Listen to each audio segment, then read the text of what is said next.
nit ñi duñ ko gis te bis bu ñu frustré woo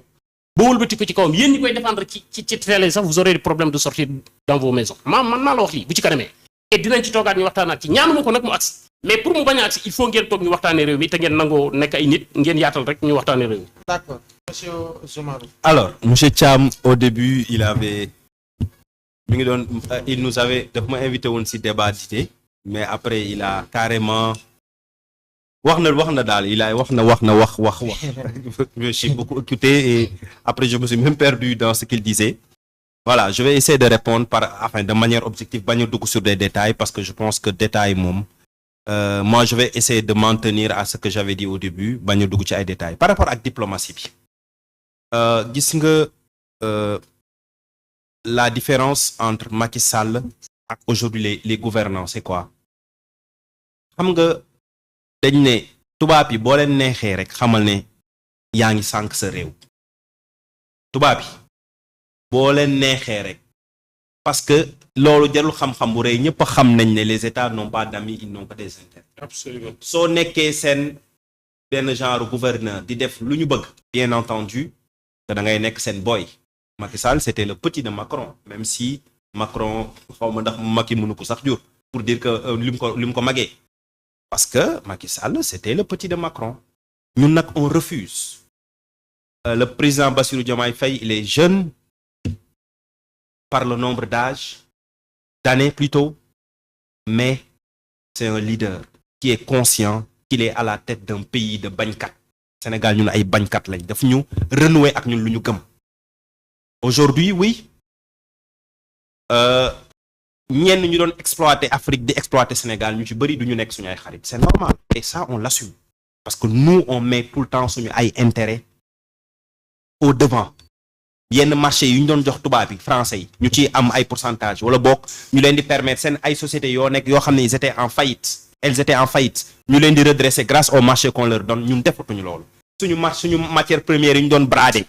ñun defatuñu loolu te ñun dañoo gëm Sénégal bu fekkee loolu nag dafa war a tax ay dëkk duñu mere nañ ñu compter duñu mere mais incha allah nañ ci génn parce que loolu mooy Sénégal donc c'est la différence entre ñun ak Macky Sall on ne cherche pas à faire plaisir aux blancs.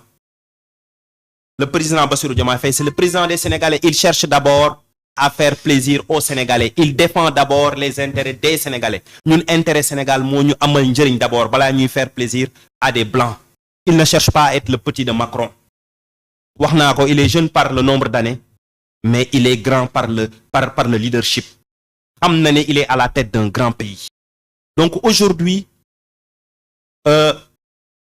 Sénégal dafa nekk ci beneen tournant nag et il y a des gens qui peinent à l'accepter. Aujourd'hui intérêt réew mi la ñuy xeexal pas ay intérêt nit. Sénégal dafa yàgg nekk ci période boo xam ne dafa am ñu ko ŋànkoon ñu doon def politique seen ay intérêt foog na ñoo moom réew mi pendant ay 50 ans booy xool c'était les mêmes personnes que tu voyais.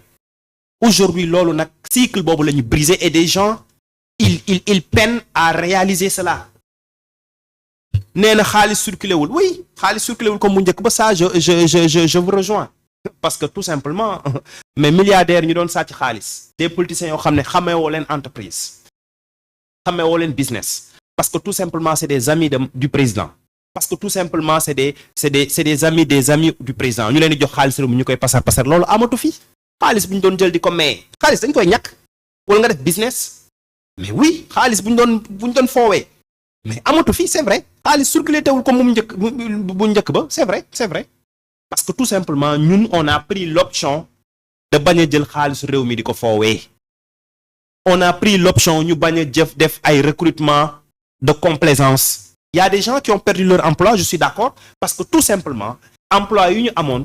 dañ ko amoon parce que benn homme politique moo bëggoon nu mu dugg caser sa clientèle politique ci noddu Sénégal ñooñu malheureusement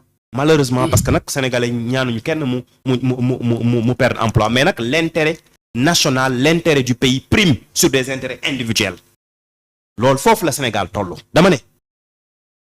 ñun dañoo gëm yoon bi ñu dem du metti du yomb mais ñun tàmm nañ lu metti on a été préparé pendant des années on s'est battu xam nañ ñun lu jafe mëntuñu jaaxal je veux dire la situation du pays là elle est difficile mais on va li may wax les jeunes à Guédiawaye mais dañuy xuus jàll parce que nous avons parce que dañoo jaar fu metti aujourd'hui lu metti lii mënuñu jaaxal parce que ñun toog nañ benn instant boo xam ne on voyait que du noir Sénégal ñëpp toog nañ foog ne Pastef a disparu les gens rigolaient sur les plateaux yenn nit ñi ils pensaient que le parti avait disparu on a arrêté président Bassirou Diomaye Faye on a arrêté Ousmane Sonko on a dissous le parti mais on continuait à rêver parce que ñun suñu rêve les gens ne peuvent pas le comprendre ils le comprendront peut-être dans 50 ans lorsqu'on aura changé le Sénégal et ñu ngi ci je le répète ñu ngi ci maintenant nag encore une fois parce que il y a un dialogue politique woo nañ ko ñun gëmuñu ne ñun rek ñooy defar réew Macky Sall bu mësaan woote dialogue day fekk ñu acculé ko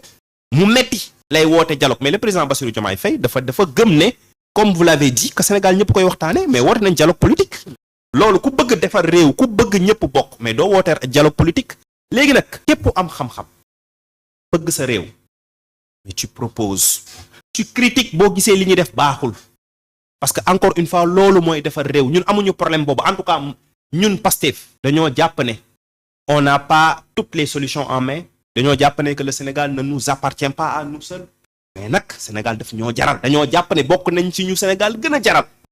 parce que parmi ñu am na qui ont certains qui ont fait la prison des gens yoo xam ne dañoo dee ñun dañoo gëm ne bu ñuy jaay patriotisme ñun waa Pastef mun nañ fa dem taxaw parce que on a sué on a perdu du sang on a perdu notre liberté pour Sénégal loolu rek moo ñu mës a motiver pas autre chose maintenant ça peut paraître pour certains pour ñu doon pàccoo réew mi pour des politiciens de métier qui sont encore là et qui vont disparaître absolument politiciens ils vont disparaître ils n'ont pas le choix gis nga Sénégal képp ku fi doon politique pour sa intérêt bopp tu vas disparaître man maa la ko wax loolu c'est révolu politique kay boo amee programme képp ku doon am xaalis aussi ngir politique xamal ne on va te combattre ak foo mënti bokk et je le dis à commencer par ñun et le président Ousmane Sonko l'a dit képp sax ku bokk Pastef foog ne c'est parce que tu as am nga nomba tant que tu vas t'enrichir sache que tu es notre ennemi parce que loolu moo tax ñu doon xeex loolu moo tax ay nit dee réew mi dañ koy liggéey ci yoon encore une fois le chemin ne sera pas facile il y aura des critiques nous l'acceptons et nous sommes prêts la difficulté elle ne nous fait pas peur parce que nous avons traversé des années dans la difficulté et nous allons réussir Inch'Allah maintenant nag en démocratie bi ak diplomatie bi oui mais aujourd'hui les gens nous observent il y a beaucoup de pays qui veulent qu'on échoue am na ñu bëri dëkk yu bëri qui veulent que le Sénégal échoue parce que leurs intérêts sont menacés parce que si le Sénégal réussit dafay nekk benn exemple boo xam ne Afrique ñëpp koy topp waaw très bien am na ñu bëgg am na ñu yéene am na ñu yéene échouer mais on va pas échouer on ne va pas échouer on va réussir parce que dañoo gëm suñu bopp parce que dañoo fu ñu puiser moo fort ñun fu ñu puiser moo fort c'est-à-dire nous sommes fiers d'être des Sénégalais nous croyons que si nous puisons suñu Sénégalais yow voyagé nga ni nga koy waxee man tamit j'ai eu la chance de faire beaucoup de pays xam nga da nga ne humain daf ñu xaw ma nu mu ko tuddee sax civisme daf ñu manqué c'est vrai am na mais je ne dirais pas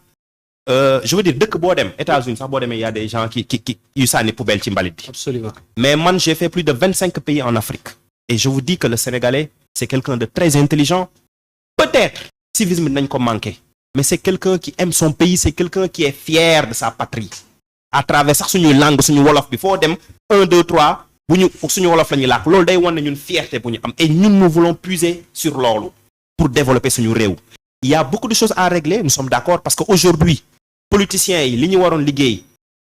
créer ce sentiment d'union nationale ba nga xam ne ñëpp dañuy xam ne intérêt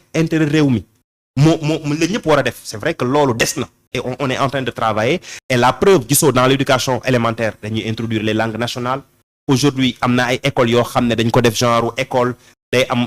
j'oublie le nom mais en tout cas comme genre Prytanée où il y a l'armée qui est là juste parce que dañoo bëgg inculquer le civisme à ces jeunes-là parce que dañoo jàpp ne loolu mooy sous-tendement réew donc pour te dire encore que ñu ngi ci yoon bi